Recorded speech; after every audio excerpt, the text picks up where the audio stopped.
చైతన్య రథం ప్రేక్షకులకు స్వాగతం, నమస్కారం. కాకాని గోవర్ధన్ రెడ్డి గారి అమ్మాయి పూజితారెడ్డి మాకు సిట్ మీద నమ్మకం లేదు, సిబిఐ ఎంక్వైరీ కావాలని అడుగుతూ ఉంది. సిట్ మీద నమ్మకం లేకపోవడం ఏంటి, సిబిఐ మీద నమ్మకం ఏంటి, ఎందుకు అలా మాట్లాడింది అని అడిగి తెలిసిన ప్రయత్నం చేద్దాం. విశ్లేషించడానికి మనతో పాటు సీనియర్ జర్నలిస్ట్ దుర్గా కుమార్ గారు ఉన్నారు. వారిని అడిగి మరిన్ని విశేషాలు తెలుసుకుందాం.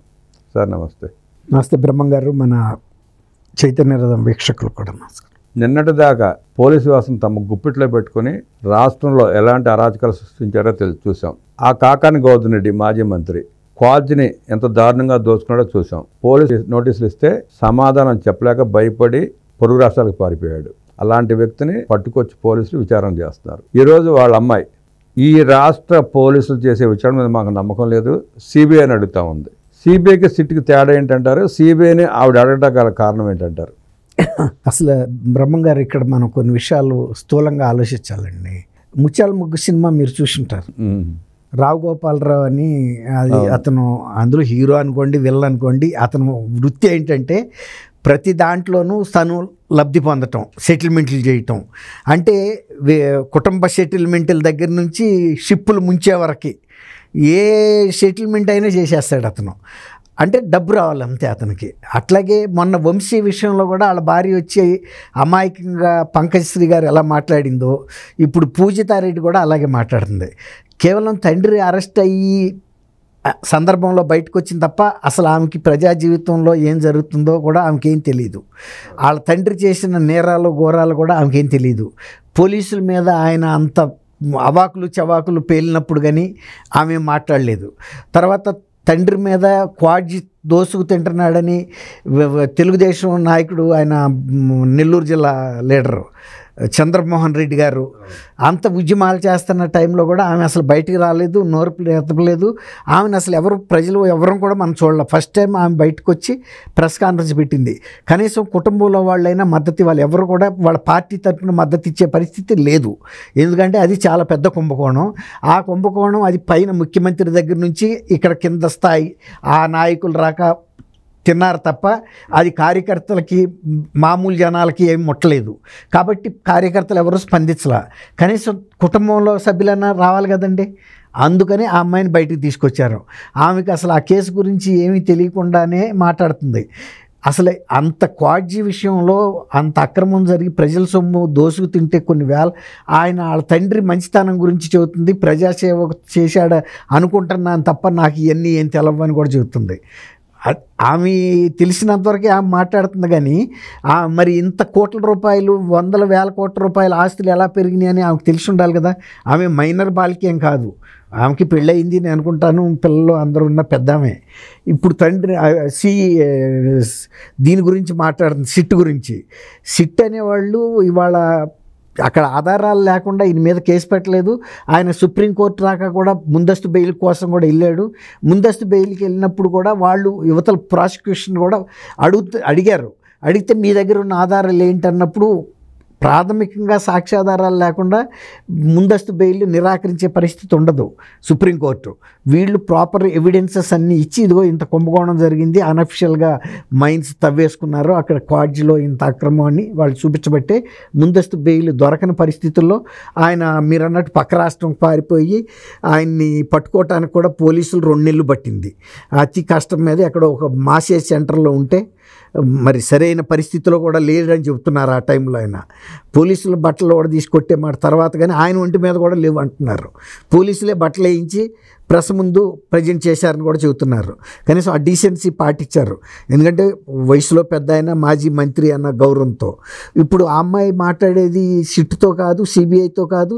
ఏ పోలీసులు ఎంక్వైరీ చేసినా, సిబిఐ ఎంక్వైరీ చేసినా అక్రమాలు ఖచ్చితంగా దొరుకుతాయి. అందులో సజ్జల రామకృష్ణారెడ్డి పాత్ర ఏంటి, ఇతని పాత్ర ఏంటి, ముఖ్యమంత్రికి ఎంత ఇచ్చారు, అంతా ఒకళ్ళది. ఇప్పుడు మొత్తం కాకాని గోవర్ధన్ రెడ్డికి వెళ్ళిందని ఏం లేదు. ఇప్పుడు కాకాని గోవర్ధన్ రెడ్డి రేపు పోలీస్ కస్టడీలో ఇంటరాగేషన్లో ఎవరెవరి పేర్లు చెబుతాడో వాళ్ళని కూడా పిలుచుకొస్తారు, అరెస్ట్ చేసి కస్టడీలో మళ్ళీ పోలీసులు విచారించాల్సిందే. కాకపోతే భారీ మొత్తం మాత్రం అతనికి అందింది అనేది తెలుసు. ఇప్పుడు 100 రూపాయలు వస్తే ఏదన్నా ఒక 15 రూపాయలు ముఖ్యమంత్రికి, ఇంకో 15 రూపాయలు సజ్జల రామకృష్ణారెడ్డికి ఇచ్చి ఉండొచ్చు. కానీ మిగిలిన 60-70 రూపాయలు అందింది గోవర్ధన్ రెడ్డికే. కాబట్టి ఇక్కడ నేను అనుకోవటం గోవర్ధన్ రెడ్డి మీద చాలా గట్టి సాక్ష్యాధారాలు ఉన్నాయి. ఆ అమ్మాయి తండ్రిగా సమర్థించవచ్చు, తప్పులేదు. ఎవరంటే వాళ్ళ పార్టీ కార్యకర్తలు వచ్చి నాయకులు వచ్చి సమర్థించే పరిస్థితులు లేదు. ఇప్పుడు అనిల్ కుమార్ కనుక వస్తే అనిల్ కుమార్ అందులో నిందితుడే అని చెబుతున్నారు. ఆల్రెడీ అతను చెప్పాడు, నా పాత్ర కనుక గురించి చెబితే ఎవడన్నా నేను వాళ్ళ పాత్ర గురించి కూడా పూర్తిగా చెబుతా అన్నాడు. అంటే నువ్వు సుంటా అన్న పరిస్థితికి వచ్చింది. అందులో అతని పాత్ర కూడా ఉంది. కాకపోతే ఎవరిది ఎంత పాత్ర అనేది పర్సంటేజ్లో ఎవరు ఎక్కువ తీసుకున్నారు తక్కువ తీసుకున్నారు అనేది రేపు పోలీస్ ఇన్వెస్టిగేషన్లో తేలుతుంది. ఇప్పుడు ఆయన కుమార్తెగా తండ్రిని అరెస్ట్ చేసినప్పుడు ఏ కుమార్తె అయినా ఆ మాత్రం సమర్థిస్తారు, తెలిసో తెలవకో. అంతేగాని ఆమె పూర్తిగా అవగాహనతో మాట్లాడుతుందని అయితే మనం అనుకోవటానికి ఏం లేదు. కూతురుగా ఆవేదన వ్యక్తం చేసింది. కానీ రేపు ఆ పూర్తి వివరాలు బయటకు వచ్చినప్పుడు అందులో శిక్ష పడినప్పుడు ఆ అమ్మాయికి కూడా తెలుస్తుంది, ఓహో నా తండ్రి ఇంత పాత్ర ఉంది, ఇంత సంపాదించాడు దీంట్లో అనేది. కాబట్టి మనం ఒక కూతురుగా ఒక సగటు ఒక కుమార్తెగా ఒక తండ్రిని సమర్థించడంగానే భావించాలి తప్ప ఇందులో అమ్మాయికి ఏదో పూర్తి విషయాలు తెలుసనో లేకపోతే రాజకీయం గురించి తెలుసనో పోలీస్ వ్యవస్థ గురించి తెలిసి మాట్లాడుతుందని కాదు. ఆమెకి బ్రీఫింగ్ ఇచ్చారు, నువ్వు పెట్టమ్మా ఏదో నైతిక మద్దతు కోసం, సిట్టు మీద నమ్మకం లేదను సిబిఐకి ఇవ్వమని. సిబిఐ ఇంకా డొక్కసించి విచారిస్తుంది. మొన్న సజ్జల రామకృష్ణారెడ్డి ములాఖాత్ బయటకు వచ్చిన తర్వాత కనీసం ఆ జిల్లా నాయకత్వం కానీ కార్యకర్తలు కానీ మద్దతు ఇవ్వాలి ఆయనకి. జైల్లో ఉన్నప్పుడు మా పలకష్టం ఏంటి గన్నులు దోచుకున్నాడు అట్లాంటి వాడిని పరామర్శించడం ఉద్దేశంతో ఈ లోపలికి వెళ్ళి మాట్లాడింది ఏంటంటే విచారణ మా పేరు బయట పెట్టబాకు అని చెప్పి బజ్మార్కులు వచ్చాడని చెప్పి మనకు తెలిసింది. కనీసం కూతుర్ని ఆడపిల్లలతో స్టేట్మెంట్లు ఇప్పించి మీటింగ్ పెట్టిస్తే ప్రజలు కొంత సానుభూతి వస్తుందనే ఉద్దేశంతో ఆమెతో మాట్లాడిస్తున్నారని చెప్పి ప్రజలు అనుకుంటున్నారు. ఆ పక్కన కూర్చున్న వాళ్ళని చూడండి మీరు, పాపం అసలు వాళ్ళకి ఏమీ తెలీదు. ఒక సగటు ఓటర్లు ఎవరినో ఒకళ్ళని పక్కన ఒక ఇద్దరు మహిళలు కూర్చోబెట్టారు, వాళ్ళు నిర్గంతపోయి చూస్తున్నారు. వాళ్ళు ఎందుకు వచ్చారో తెలీదు, ఈమెం మాట్లాడుతుందో అసలు వాళ్ళకి ఆ సబ్జెక్టే తెలీదు. ఇప్పుడు ఇంకోటి సజ్జల రామకృష్ణారెడ్డి జైలు యాత్ర మొదలెట్టాడండి. అది యాక్చువల్గా చేయాల్సింది పార్టీ అధ్యక్షుడు జగన్మోహన్ రెడ్డి గారు చేయాలి. జగన్మోహన్ రెడ్డి గారు ఇటువంటి నేరస్తుల్ని సమర్థిస్తా వెళ్ళటం వలన పార్టీ మీద వ్యతిరేకత పెరుగుతుంది. ఆయన వ్యక్తిగత ప్రతిష్ట కూడా అసలు ఆయనే అనేక కేసుల్లో ముద్దాయి. మళ్ళీ ఈయన వెళ్ళి ఇంకొక ఇతర ముద్దాయిల్ని పలకరించడం అంటే ఎట్లా ఉందంటే అది ఆశాస్పదంగా ఉంది. కాబట్టి నిన్న సజ్జల రామకృష్ణారెడ్డి పంపాడు. సజ్జల రామకృష్ణారెడ్డిని మద్దతు ఇస్తూ ఆ లోకల్ గతంలో వైఎస్ఆర్సీపీ తరపున మంత్రులుగా పనిచేసిన ఉన్నారు, సీనియర్ శాసనసభ్యులు ఓడిపోయి ఉన్నారు అక్కడ. మరి ఆ నాయకులు ఎవరు వచ్చి పక్కన కూడా నుంచోట్ల, పక్కన నుంచుంటే ఆళ్ళ పరపతి కూడా పోద్ది. ఎందుకంటే చేసిన తప్పు జరిగింది జిల్లాలో, అది బాహాటంగా దాదాపు 3 ఏళ్ల పాటు దోపిడీ జరిగింది క్వాడ్జీ. ఇంత పీస్ కూడా మిగలకుండా దోసుకెళ్ళిపోయారు, వేల కోట్లు. అదే అంటున్నా. ఇప్పుడు అంత జరిగినప్పుడు ఇక సజ్జల రామకృష్ణారెడ్డిది ఆ జిల్లా కాదు, కడప జిల్లా, వచ్చాడు ఏదో ఒక ముఖం పెట్టుకు మాట్లాడి వెళ్తాడు. కానీ ఆ జిల్లా నాయకులు పక్కన నుంచుని సజ్జల రామకృష్ణారెడ్డిని కాకాని గోవర్ధన్ రెడ్డిని సమర్థిస్తే రేపు వాళ్ళు నియోజకవర్గాల్లోకి వెళ్ళి తిరగలుగుతారండి. అందువల్లే వాళ్ళు దూరంగా ఉన్నారు. ఎందుకంటే నెల్లూరులో మళ్ళీ వాళ్ళ రాజకీయ భవిష్యత్తు ఉండదు. కాబట్టి సైలెంట్గా ఉంటే పోద్ది, వస్తాడు సజ్జలు మాట్లాడుకుని వెళ్తాడు. తను ఒక మొక్కుబడిగా వెళ్ళాడు, అంతేగాని కాకాని గోవర్ధన్ రెడ్డి పాత్ర లేదని సజ్జల రామకృష్ణారెడ్డి ఎలా చెబుతాడు? చెప్పలేడు కదా. తను కూడా సహముద్దాయి కాబోతున్నాడు రేపు. ఇక్కడ మనం గమనిస్తే 2019 ఎన్నికల్లో నెల్లూరు జిల్లా మొత్తం జగన్మోహన్ రెడ్డి వెనకాల ఉంది. సీట్లు మొత్తం వాళ్ళే గెలిచారు. ఒక్క సీటు కూడా టీడీపీకి వచ్చినట్టు గుర్తులేదు, రాలేదు. అలాంటి జిల్లా కేవలం కాకాని గోవర్ధన్ రెడ్డి దోపిడీకి, అరాచకాలకి, దుర్మార్గాలకే జిల్లా మొత్తం ఎదురు తిరిగి ఆ పార్టీ నుంచి పెద్ద పెద్ద నాయకులంతా బయటకు వచ్చేశారు. ప్రజలు కూడా తీవ్రంగా వ్యతిరేకించి ఒక్క సీట్ లేకుండా చేశారు. అక్కడ కాకాని గోవర్ధన్ రెడ్డి దారుణంగా ఓడించారు. అక్కడ ఇన్ని అరాచకాలు చేసిన తండ్రిని ఒక విద్యాధికురాలు అమ్మాయి అలా సంబంధించడాన్ని ఎలా చూస్తారు? ఆమెను విద్యాధికారులుగా మనం అక్కడ చూడలేమండి. ఒక సగటు కూతురుగా తండ్రిని అరెస్ట్ చేసినందుకు బాధగాని కాదు, అది కూడా వీళ్ళు చెప్పి మాట్లాడించారు. ఆ పిల్ల అయితే స్వయంగా కూడా రాదు, ఎవరో వచ్చి మాట్లాడే పరిస్థితి లేదు. ఎవరో ఒకరు మాట్లాడకపోతే కూడా అసలు ఇప్పుడు దిక్కు దివాణం లేకుండా అయిపోయినట్టు అవుద్దని మాట్లాడిచ్చారు తప్ప ఆ అమ్మాయికి రాజకీయంగా ప్రజల్లో ఆ నియోజకవర్గంలో అన్న అమ్మాయి ఎవరో తెలుసా? ఎప్పుడన్నా వెళ్ళి ఎవరినన్నా కలిసిందామె?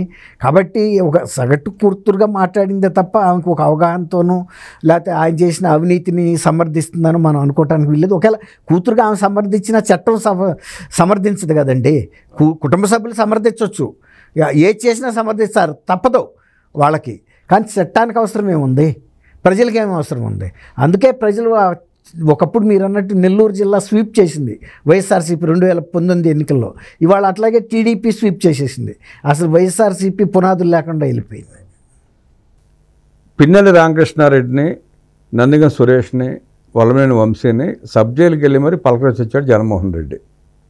కాకాని గోవర్ధన్ రెడ్డిని పలకరించడానికి సబ్ జైలుకి వెళ్తే అక్కడే అరెస్ట్ చేస్తారన్న భయంతో పలకరింపులు వెళ్ళట్లేదన్న చర్చ జరుగుతూ ఉంది ప్రజల్లో. వాస్తవమై ఉండొచ్చు అంటారా? అంటే ఇవాళ కాకపోయినా జగన్మోహన్ రెడ్డి కాదు, నిన్న సజ్జల రామకృష్ణారెడ్డి కూడా అక్కడ చెప్పాడు, మేమందరం కూడా ఇంకో 2 నెలల లోపే జైలుకి వెళ్ళిపోయే పరిస్థితి ఉందని ఆయనే చెప్పాడు. ఆయనే జైలుకి వెళ్ళిపోయే పరిస్థితి ఉన్నాడు. ఆయన బాస్ పరిస్థితి ఏంటి? ఇప్పుడు సజ్జల రామకృష్ణారెడ్డి కన్నా ఎక్కువ పాత్రధారి జగన్మోహన్ రెడ్డి ఈ ఈ కుంభకోణాలన్నింటిలోనూ. నెక్స్ట్ పాత్ర సజ్జల రామకృష్ణారెడ్డిది. రెండో నిందితుడు వెళ్ళినప్పుడు ఫస్ట్ నిందితుడు వెళ్ళకుండా ఎందుకుంటాడు? కాబట్టి ఆ జగన్మోహన్ రెడ్డి జైలుకి వెళ్ళటం, సజ్జల రామకృష్ణారెడ్డి ఆయన చెప్పకనే చెప్పేశాడు, డైరెక్ట్గా చెప్పాడు. ఎందుకు చల్లకొచ్చి ముంత దాచుకునేది ఏముంటుందండి? ఆయన ముందుగానే మానసికంగా ప్రజలకి సిద్ధం చేశాడు, మేము కూడా వెళ్ళిపోతాం ఉండమని ఆల్రెడీ. కానీ నెల్లూరు జిల్లా నాయకులు చాలా తెలివిగలండి. ఏ పార్టీ నాయకులైనా కూడా వాళ్ళు చాలా ముందుగానే పసిగడతారు.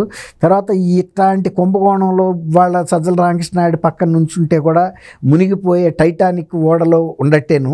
కాబట్టి అసలు వాళ్ళు ఎవరు దగ్గరికి కూడా జారలేదు, దూరంగానే ఉన్నారు. ఇక వెళ్ళినందుకు ఆయన తప్పదు కాబట్టి అసైన్మెంట్ ఇచ్చాడు బాసు, వెళ్ళాడు, చేశాడు, అంతే.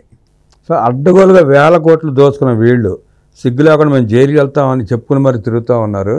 అంటే జైల్లో ఉంటే 1, 2 నెలలు, 3 నెలలు ఉంటాం, బయటకు వస్తాం, డబ్బులు పెట్టి కోర్టుల చుట్టూ తిరుగుతాం, సాగదీస్తూ ఉంటుంది కేసులు. మనకు పోయింది 1000 కోట్లు సంపాదించాం కదా అనుకుంటున్న ఆ నీచమైన మనస్తత్వాన్ని మీరు ఎట్లా చూస్తారు సార్? ఇవాళ ఉన్న పరిస్థితి అదండి. వైఎస్ఆర్సీపీ రామకృష్ణారెడ్డి మీరు ఓట్ల లెక్కింపు రోజు కౌంటింగ్కి ఏజెంట్లను పంపడానికి మీటింగ్ పెట్టి అక్కడ చెప్పాడు, మనం గతంలో కూడా అధికారంలోకి వచ్చింది అడ్డదోవల్లోనే వచ్చాము, ఇప్పుడు రేపు ఏజెంట్లుగా మీరు వెళ్ళబోయే వాళ్ళు ప్రభుత్వ నిబంధనల్ని అతిక్రమించే దమ్మున్నాళ్లే రండి, ఒకవేళ కనుక అధికారులు చెప్పే నియమ నిబంధనలు కనుక తల దిగ్గేవాడైతే బయటికి పొమ్మని చెప్పాడు. ఎట్టి పరిస్థితుల్లో మనకు అక్కడ ఫలితం వ్యతిరేకంగా ఉన్నా సరే మీరు ఈవీఎంలు పగలగొట్టైనా మన తిప్పమనే అంత డైరెక్ట్గా అడిగాడు. అంటే దాన్ని బట్టి రామకృష్ణారెడ్డి కానీ ఆ పార్టీ వాళ్ళకి ఒకటే, మీరు పడితే శిక్షలు పడతాయి కానీ డబ్బులు అయితే మిగులుతాయి, కుటుంబాలకి దెబ్బలేసిపోయాము. తర్వాత ఎన్నాళ్ళు ఈ కేసులు సాగదీత కార్యక్రమం చేసుకోవచ్చు. ఆ సాగదీత కార్యక్రమంలో మనం ఉంటామో ఉండమో, మనమైపోతే ఇంకా కేసు ఎవరి మీద ఉంటుంది? అనేక కేంద్ర మంత్రులు కుంభకోణాల్లో ఉండి కేసులు విచారణ రాకముందే వాళ్ళు టికెట్ పుచ్చుకెళ్ళిపోయారు పైకి. అలాంటప్పుడు కేసులు కూడా ఏం నీరు గారిపోయినాయి, ఏం అవ్వాలి. అట్లా గుర్రం ఎగరవచ్చు, రాజు పోనవచ్చు అనే సామెతను చూసారా? సేమ్.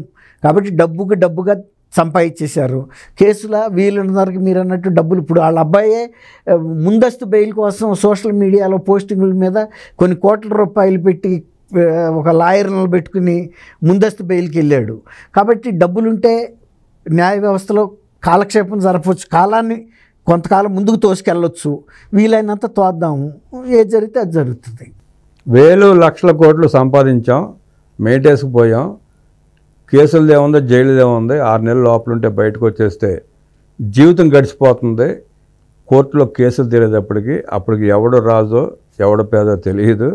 మన కుటుంబానికి సంపాదించాం కాబట్టి ప్రజలు ఎట్టకపోతే మనకెందుకు? ప్రజలకు బుద్ధి లేక సిగ్గు లేకుండా మనకు ఓట్లేసారు కాబట్టి మన అధికారం చెప్పి దోచుకోగలిగాం.